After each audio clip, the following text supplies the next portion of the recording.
breathing. We all know how to do it, but are we doing it correctly?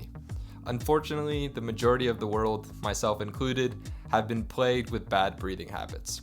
But in this video, I'm going to explain the important points broken down from Patrick McKeown's book, The Oxygen Advantage, so we can start learning how to breathe healthier. And before we jump in, if you're new here, my name is Mike. And on this channel, we're all about exploring how to become a healthier version of ourselves. All right, let's jump right in. So for starters, the big problem is over-breathing, mouth breathing, and worst of all, both of them together. So for starters, overbreathing is going to reduce the amount of CO2 levels in your body, and carbon dioxide, CO2, is extremely important for actually mobilizing the oxygen in our body so it can get to the cells and do the stuff that it needs to do. There's a really big myth out there, I don't know why, that everyone says, oh, you need enough O2, you need enough to saturate your blood. But turns out, like, majority of the times it's saturated, it's more so a lack of CO2 allowing to actually get the oxygen to all the good stuff. So that's what we're going to be working on. So these bad breathing habits are going to result in 5 major crappy things. First, we're going to have reduced oxygenation to the body. That's going to be muscles and also the organs. So think of your brain and your heart. At the same time, you're not going to have as good physical and sports performance. You're also going to be more fatigued throughout the day, and your recovery is going to take much longer. Then we're also going to have less nitric oxide, which is a freaking miracle molecule. It's used for stuff like immune function, and it's specifically made from nasal breathing. The thing is, we need to constantly be making this molecule because the bioavailability, how long we can actually use it, is from 2 to 5 seconds. And then lastly, we're gonna have a worsened blood pH. But luckily, the book goes on to recommend a solution to this problem, which is going to be light and nasal breathing. And the whole goal here is to increase your body's tolerance to high levels of CO2. Proper techniques for normal breaths are going to be light, shallow, and controlled. And then even when you're exercising, still having nasal breathing, still trying to control it. Of course, there might be cases where you can't, but trying to do it as much as possible. So you might have guessed it, but this is going to solve all the problems that we mentioned before. So we're talking more energy, better sleep, better oxygenation to your entire body, increased sports performance, less fatigue and recovery time, not to mention more freedom to do the stuff that you want to do, and an overall better breathing experience. Alright, so now that we know what the book is actually trying to solve, let's move on to how we can figure out where you're currently at and how we can monitor your progress in the future. So let's talk about BOLT scores. This is going to be your breathing oxygen level test, and this is going to let you know your relative breathing volume. So to figure out what your BOLT score currently is, first we want to grab something that can act like a stopwatch. You can use your phone, that works perfectly here. I'm going to use this timer right here.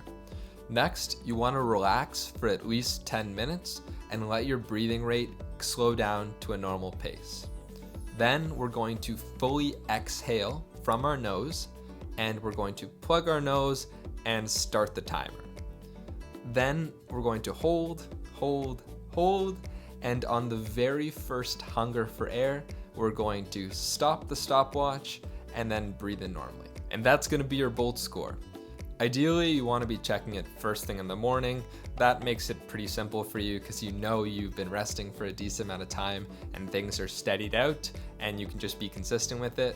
I personally got this just because I can have it right beside my bedside table and I don't have to use my phone first thing in the morning. So I'd like to give you guys a little push to actually go measure your BOLT score right now. So please pause the video, go do it super quickly, and then come back. All right, so once you've gone and done that, you can usually expect an average BOLT score around 10 to 15 seconds. Mine was personally 10 seconds, but I've so far been able to improve it to around 15 to 20 seconds.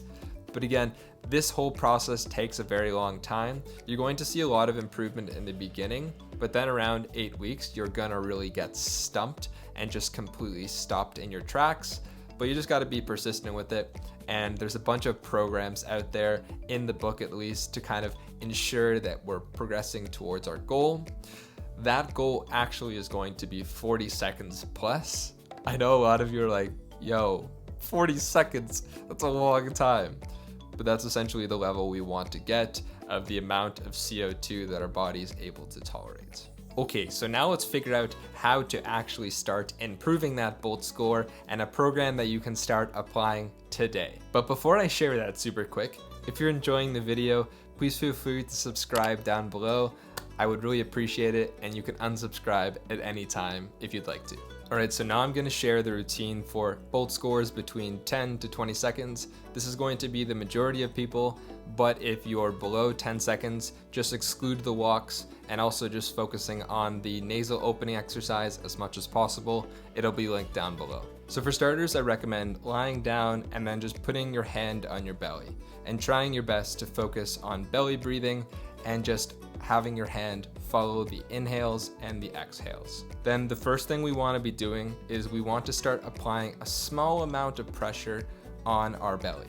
So we're actually slowing the inhales and slowing down the exhales, which is going to reduce the amount of breathing volume that we have in our lungs. Then we also want to focus on how much our belly is coming out. So how much oxygen we're actually letting in. We want to be reducing that amount. So say if we're going all the way to there, getting a little lower and lower and lower. And then during this exercise as well, we want to be mentally telling our diaphragm and body just to chill out and relax. It's fascinating when you actually mentally think about it, it slowly starts to happen.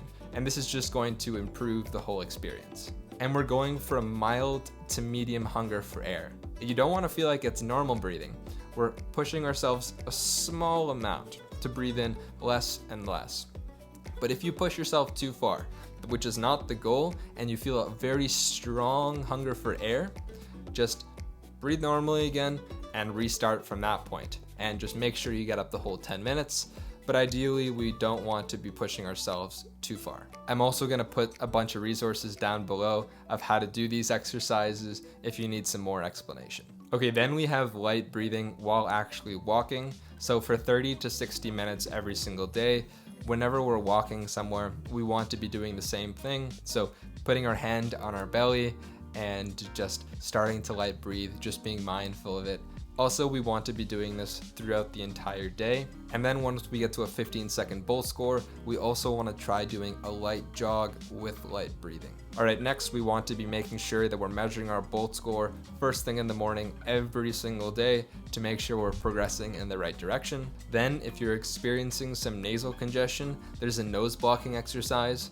Simply put, it's just covering your nose, walking a couple paces while holding your breath, and then just inhaling in and out.